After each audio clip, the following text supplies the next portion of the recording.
Hello, അപ്പോൾ എല്ലാവർക്കും add പിഞ്ചിലേക്ക് സ്വാഗതം. ഇന്നത്തെ റെസിപ്പി നമ്മുടെ എല്ലാവരുടെയും ഫേവറേറ്റ് ആയ ബീഫ് ഉലത്തിയതാണ്. ഇതെൻ്റെ അമ്മയുടെ സ്പെഷ്യൽ റെസിപ്പിയാണ്. നമ്മളിത് കുക്കറിനകത്തൊന്നും അല്ല ഉണ്ടാക്കുന്നത്. അതുകൊണ്ട് കുറച്ച് സമയം എടുത്തിട്ട് തന്നെയാണ് ഈ റെസിപ്പിയിൽ ഉണ്ടാക്കുന്നത്. അതുപോലെ തന്നെ ഇതിൻ്റെ കൂടെ ഞാൻ എൻ്റെ കല്യാണത്തിൻ്റെ കഥയും പറയുന്നുണ്ട്. ബീഫ് ഉലത്തിയതും എൻ്റെ കല്യാണവും തമ്മിൽ ചെറിയൊരു ബന്ധമുണ്ട്. അപ്പോൾ വീഡിയോ അവസാനം വരെ കാണാൻ മറക്കരുതേ. നമ്മൾ സാധാരണ ബീഫ് ഉലത്തിയത് ഉണ്ടാക്കുമ്പോൾ ഇഞ്ചിയും പച്ചമുളകും ഉള്ളിയും എല്ലാം കൂടി വഴറ്റിയതിന് ശേഷം കുക്കറിനകത്ത് വേവിച്ചിട്ട് വരട്ടി എടുക്കുകയാണ് പതിവ്. പക്ഷേ ഇവിടെ അങ്ങനെയല്ല ഉണ്ടാക്കുന്നത്. ഈ ഒരു റെസിപ്പി കുറച്ച് ഡിഫറെൻ്റ് ആണ്. അപ്പം നമുക്ക് നോക്കാം ഇതെങ്ങനെയാണ് ഉണ്ടാക്കിയെടുക്കുന്നതെന്ന്. ഇവിടെ 1.5 കിലോ നല്ല നെയ്യുള്ള ബീഫ് ഞാൻ ശരിക്കും ഉപ്പും മഞ്ഞൾപ്പൊടി ഇട്ട് കഴുകിയതിന് ശേഷം എടുത്ത് വെച്ചിട്ടുണ്ട്.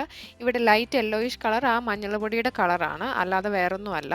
ഈ ഒരു റെസിപ്പിയിൽ നമ്മൾ ചെറിയുള്ളിയാണ് യൂസ് ചെയ്യുന്നത്. ഇവിടെ ഞാൻ 15 തൊട്ട് 20 ചെറിയുള്ളി രണ്ടായിട്ട് മുറിച്ചതിന് ശേഷം ഇവിടെ ഒരു പാത്രത്തിൽ വെച്ചിട്ടുണ്ട്. ഇത് ഫൈനായിട്ട് കട്ട് ചെയ്യേണ്ട കാര്യമൊന്നുമില്ല, ഇങ്ങനെ രണ്ടായിട്ട് മുറിച്ചിട്ടാൽ മതി. നിങ്ങൾക്ക് എല്ലാവർക്കും അറിയായിരിക്കും നോൺ വെജ് ഐറ്റംസിൽ ചെറിയുള്ളി യൂസ് ചെയ്യുമ്പോഴാണ് എപ്പോഴും കൂടുതൽ ടേസ്റ്റ് എന്ന്. ഇനി നിങ്ങളുടെ കയ്യിൽ ഇല്ലെങ്കിൽ സവോള എടുത്താൽ മതി. ഇതിനി മാറ്റി വെച്ചിട്ട് നമ്മൾ ബാക്കിയുള്ള ഐറ്റംസ് നോക്കാം. ഇവിടെ ഞാൻ 10 തൊട്ട് 12 പച്ചമുളക് നീളത്തിൽ അരിഞ്ഞു വെച്ചിട്ടുണ്ട്.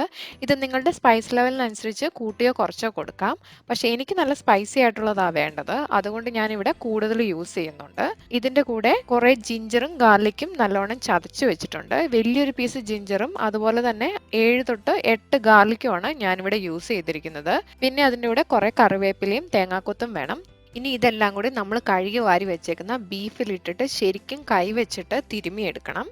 ആദ്യമേ ഞാനിവിടെ പച്ചമുളകും ഇഞ്ചിയും ഗാർലിക്കും ഇട്ടതിന് ശേഷം അരിഞ്ഞു വെച്ചേക്കുന്ന ഉള്ളി ഇട്ട് കൊടുക്കുവാണ്. നിങ്ങൾ ഇഞ്ചി ചതച്ചെടുക്കുമ്പം 1-2 പീസുകളായിട്ട് കട്ട് ചെയ്തതിന് ശേഷം വേണം ചതച്ചെടുക്കാൻ, ഇല്ലെങ്കിൽ അതെല്ലാം കൂടി ഒരുമിച്ച് കട്ട കൂടി കിടക്കാൻ ചാൻസ് ഉണ്ട്. ഇനിയിപ്പോൾ നിങ്ങളുടെ സമയമില്ലെങ്കിൽ ഇത് മൂന്നും കൂടി പച്ചമുളകും ഇഞ്ചിയും വെളുത്തുള്ളിയും കൂടി ചെറുതായിട്ട് കട്ട് ചെയ്തതിന് ശേഷം മിക്സിയിലിട്ട് 1-2 പ്രാവശ്യം പൾസ് ചെയ്താൽ മതി. ഇപ്പോൾ ഞാൻ അരിഞ്ഞു വെച്ചിരുന്ന ഉള്ളി ഇട്ട് കൊടുത്തിട്ടുണ്ട്. ഇനി ഇതിലോട്ട് നമുക്ക് 1/2 ടീസ്പൂൺ മഞ്ഞൾപ്പൊടിയും കുറച്ച് ഉപ്പും ഇട്ട് കൊടുത്തതിന് ശേഷം മാറ്റി വെച്ചേക്കുന്ന കറിവേപ്പിലയുടെ പകുതിയും ഒന്ന് മുറിച്ചിട്ട് കൊടുക്കാം. എന്നിട്ട് ഇതെല്ലാം കൂടി കൈ വെച്ചിട്ട് ശരിക്കും തിരുമിയെടുക്കാം. നമ്മളാ ഇട്ട് കൊടുത്തിരുന്ന ജിഞ്ചറും ഗാർലിക്കും പച്ചമുളകിൻ്റെ എല്ലാ ടേസ്റ്റും ഈ ബീഫിനകത്തോട്ട് ഇറങ്ങുന്ന രീതിയിൽ കുറച്ച് ഫോഴ്സ് കൊടുത്ത് തന്നെ വേണം ഇത് തിരുമിയെടുക്കാൻ. ഇത് ശരിക്കും മിക്സ് ചെയ്തെടുത്തതിന് ശേഷമാണ് നമ്മൾ ഇതിനകത്തോട്ട് മസാലപ്പൊടികൾ ഇട്ട് കൊടുക്കുന്നത്. ഞാൻ പോയി ഇത് ശരിക്കും മിക്സ് ചെയ്തെടുത്തിട്ട് നിങ്ങളെ കാണിച്ചു തരാം.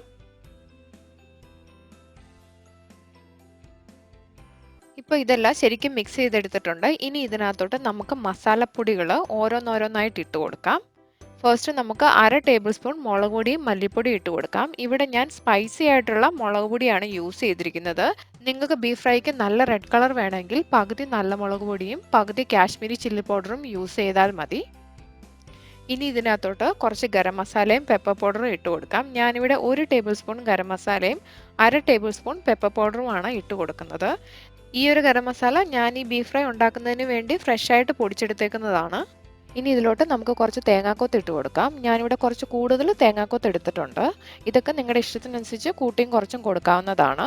പക്ഷേ തേങ്ങാക്കൊത്ത് എടുക്കുമ്പം അത് കുറച്ച് നേരം വെള്ളത്തിലിട്ടതിന് ശേഷം അതിൻ്റെ പുറത്തുള്ള ആ ഒരു സ്കിൻ ഒന്ന് ചിരണ്ടി കളഞ്ഞതിന് ശേഷം വേണം നിങ്ങൾ കറിയിൽ യൂസ് ചെയ്യാൻ. ബാക്കി വെച്ചേക്കുന്ന കറിവേപ്പില നമുക്ക് ഇതിനകത്തോട്ട് മുറിച്ചിട്ട് കൊടുത്തിട്ട് കുറച്ച് വെളിച്ചെണ്ണ ഒഴിച്ചു കൊടുക്കാം. നമ്മളിങ്ങനെ ബീഫ് ഫ്രൈ ഉണ്ടാക്കുമ്പം ഈ വെളിച്ചെണ്ണ ഒഴിക്കാൻ മറക്കരുത്. അതുപോലെ തന്നെ നിങ്ങളുടെ കയ്യിൽ കൂടുതൽ കറിവേപ്പില ഉണ്ടെങ്കിൽ അതനുസരിച്ചിട്ട് നിങ്ങൾ കൂട്ടി കൊടുക്കാവുന്നതാണ്. ഇനി ഇതിനകത്തോട്ട് കുറച്ചും കൂടി ഉപ്പിട്ടതിന് ശേഷം ശരിക്കും ഒന്നും കൂടി നമുക്കിതെല്ലാം കൂടി മിക്സ് ചെയ്തെടുക്കാം. ഞാനിവിടെ കൈ വെച്ചിട്ടാണ് തിരുമിയെടുക്കുന്നത്. നിങ്ങൾക്ക് വേണമെങ്കിൽ ഗ്ലൗസ് ഇട്ടിട്ട് ചെയ്തെടുക്കാവുന്നതാണ്.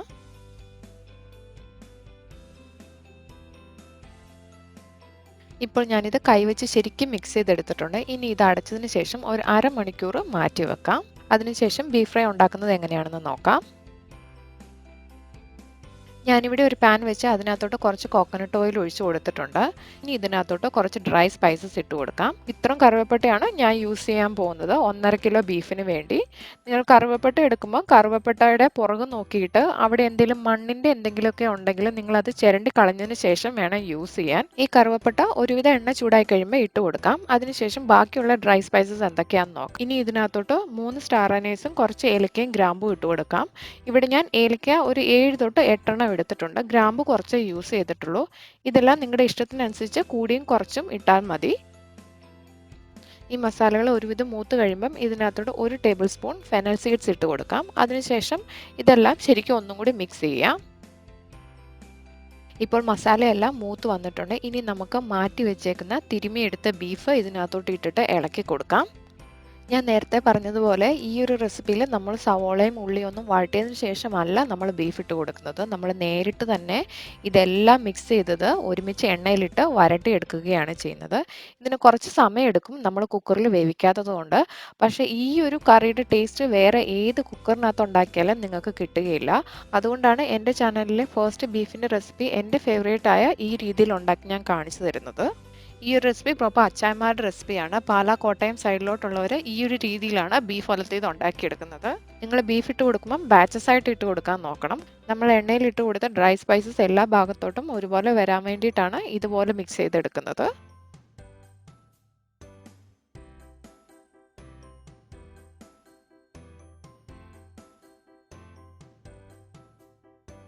ഇപ്പം ഞാൻ ബീഫ് ശരിക്കും മിക്സ് ചെയ്തെടുത്തിട്ടുണ്ട്. ഇനി ഒരു 2-3 മിനിറ്റ് ഇച്ചിരി ഹൈ ഫ്ലെയിമിൽ ഇട്ടിട്ട് ഈ ബീഫ് ശരിക്കും ഒന്ന് ഇളക്കി കൊടുക്കാം. അങ്ങനെ ചെയ്യുമ്പോൾ ആ ബീഫിലെ വെള്ളം പയ്യെ ഇറങ്ങാൻ തുടങ്ങും. അതിനുശേഷമാണ് നമ്മൾ ഇതിനകത്ത് ലിഡ് വെച്ച് ക്ലോസ് ചെയ്തിട്ട് മീഡിയം ഫ്ലെയിമിൽ ഇട്ടിട്ട് വേവിക്കാൻ തുടങ്ങുന്നത്. നമ്മൾ ഈ രീതിയിൽ ബീഫ് ഫ്രൈ ഉണ്ടാക്കിയെടുക്കുമ്പോൾ ഒരു തുള്ളി വെള്ളം പോലും നിങ്ങൾ സെപ്പറേറ്റ് ആയിട്ട് ഒഴിക്കാൻ പാടില്ല. നമ്മൾ ഉണ്ടാക്കിയെടുത്ത ആ ബീഫിലെ വെള്ളവും അതുപോലെ തന്നെ ഒഴിച്ചു കൊടുത്ത എണ്ണയിലും കൂടി കിടന്നിട്ടാണ് ഈ ബീഫ് ഫ്രൈ ഉണ്ടാക്കിയെടുക്കുന്നത്. നമ്മൾ ഈ ചിക്കനൊക്കെ ഉണ്ടാക്കില്ലേ അതുപോലെ. ഇപ്പോൾ ഇത് നോക്കുമ്പോൾ നിങ്ങൾക്ക് തോന്നും ഇതെന്താ ലൈറ്റ് യെല്ലോയിഷ് കളറിലിരിക്കുന്നതെന്ന്. പക്ഷേ ഇതിൻ്റെ ലാസ്റ്റ് ആയിട്ടുള്ള ഔട്ട്പുട്ട് കാണുമ്പോഴാണ് നിങ്ങൾക്ക് മനസ്സിലാകുന്നത് ഇതെന്ത് അടിപൊളിയായിട്ടുള്ളൊരു റെസിപ്പിയാണെന്ന്. ഇപ്പോൾ ബീഫിൽ നിന്ന് ശരിക്കും വെള്ളം ഇറങ്ങാൻ തുടങ്ങിയിട്ടുണ്ട്. ഇനി ഇത് നമുക്ക് അടച്ചു വെച്ച് വേവിച്ചെടുക്കാം. നമ്മൾ അടച്ചു വെച്ച് വേവിച്ചെടുക്കുമ്പം അത് മീഡിയം ഫ്ലെയിമിൽ ഇട്ടിട്ടാണ് വേവിച്ചെടുക്കുന്നത്. അതുകൊണ്ട് അടിയിൽ പിടിക്കുമെന്നുള്ള പേടിയൊന്നും വേണ്ട.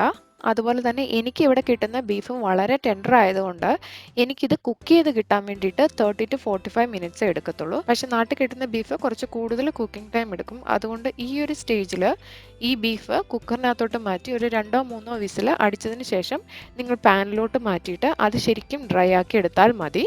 പക്ഷേ ടേസ്റ്റ് എപ്പോഴും ഇങ്ങനെ പാനിൽ തന്നെ ഇട്ടിട്ട് ഡ്രൈ ആക്കി എടുക്കുമ്പോഴാണ്.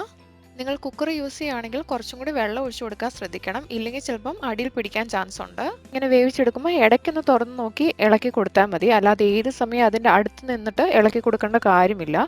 നമുക്കിത് വെന്ത് കിട്ടിയതിന് ശേഷമാണ് നമ്മൾ ശരിക്കും ഇളക്കി ഡ്രൈ ആക്കി എടുക്കുന്നത്.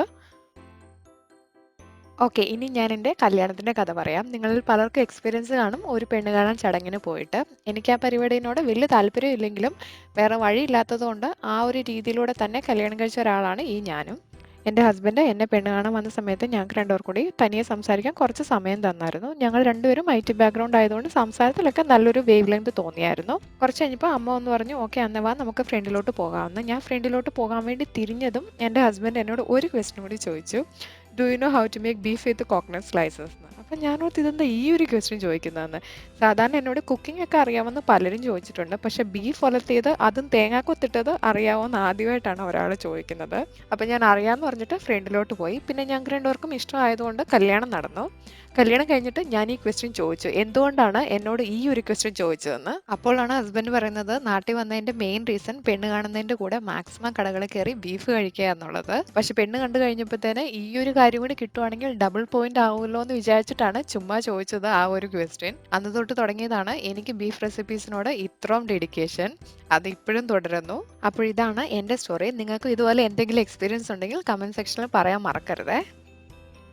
ഇനി നമ്മുടെ ബീഫ് എന്തായാലും നോക്കാം. ഇപ്പോഴൊരു അരമണിക്കൂർ കഴിഞ്ഞു. ബീഫിലെ വെള്ളമെല്ലാം ഒരുവിധം വറ്റിയിട്ടുണ്ട്. ഇനി നമുക്കിത് തുറന്ന് വെച്ചതിന് ശേഷം ശരിക്കും ഡ്രൈ ആക്കി എടുക്കണം. ഇതാണ് ഇതിലുള്ള മെയിൻ പരിപാടി.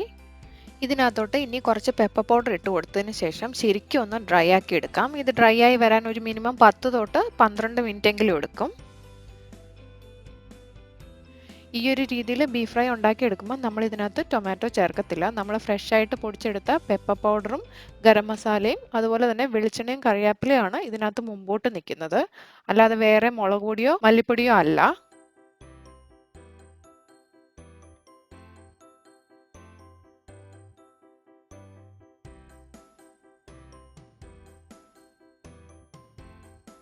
ഇപ്പോൾ ബീഫിലെ വെള്ളമെല്ലാം പറ്റി ശരിക്കും ഡ്രൈ ആയി വന്നിട്ടുണ്ട്. ഇതിനൊരു മിനിമം 10 മിനിറ്റെങ്കിലും എടുത്തിട്ടുണ്ട് എനിക്ക്.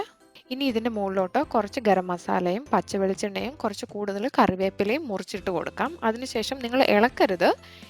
ഇതിങ്ങനെ അടച്ചു വെച്ചതിന് ശേഷം ഇത് ഇതേപോലെ തന്നെ വെച്ചിട്ട് നമ്മളൊരു 4 തൊട്ട് 5 മിനിറ്റ് വരെ അടച്ചു വെച്ച് ലോ ഫ്ലെയിമിലിട്ട് വേവിക്കണം. അതിനുശേഷമാണ് അത് ഓപ്പൺ ചെയ്തിട്ട് നമ്മൾ മിക്സ് ചെയ്തെടുക്കുന്നത്. അങ്ങനെ ചെയ്തെടുക്കുമ്പം ഇതിനൊരു പ്രത്യേക ടേസ്റ്റ് ആയിരിക്കും. ഇപ്പോൾ 5 മിനിറ്റ് കഴിഞ്ഞു. നമുക്കിതൊന്ന് തുറന്നിട്ട് ഇളക്കി കൊടുക്കാം. ഇത് തുറക്കുമ്പോൾ തന്നെ ആ ഒരു ബീഫിൻ്റേതും ഗരം മസാലയുടേതും പച്ച വെളിച്ചെണ്ണയുടെ ഒക്കെ ഇങ്ങനെ മണം മൂക്കിലോട്ട് കയറി വരും. നിങ്ങൾ എന്തായാലും ഈ ഒരു റെസിപ്പി ഒരു പ്രാവശ്യമെങ്കിലും ട്രൈ ചെയ്യുവാണെങ്കിൽ എപ്പോഴൊക്കെ നിങ്ങൾക്ക് സമയം കിട്ടുന്നോ അപ്പോഴൊക്കെ നിങ്ങൾ ഈ ഒരു റെസിപ്പി മാത്രമേ ഫോളോ ചെയ്യുകയുള്ളൂ. ഇപ്പോൾ നമ്മുടെ ബീഫ് ഉലത്തിയത് റെഡി ആയിട്ടുണ്ട്. ഈ ഒരു റെസിപ്പിയിൽ ഒത്തിരി മസാല കാണത്തില്ല. പക്ഷേ ഉള്ള മസാല നമ്മുടെ ബീഫിലെ ഓരോ പീസുകളിലും ശരിക്കും പറ്റി പിടിച്ചിരിക്കും. അതുകൊണ്ടാണ് ഞാനിവിടെ കുറച്ച് മല്ലിപ്പൊടിയും മുളക് പൊടിയും ചേർത്തിരിക്കുന്നത്.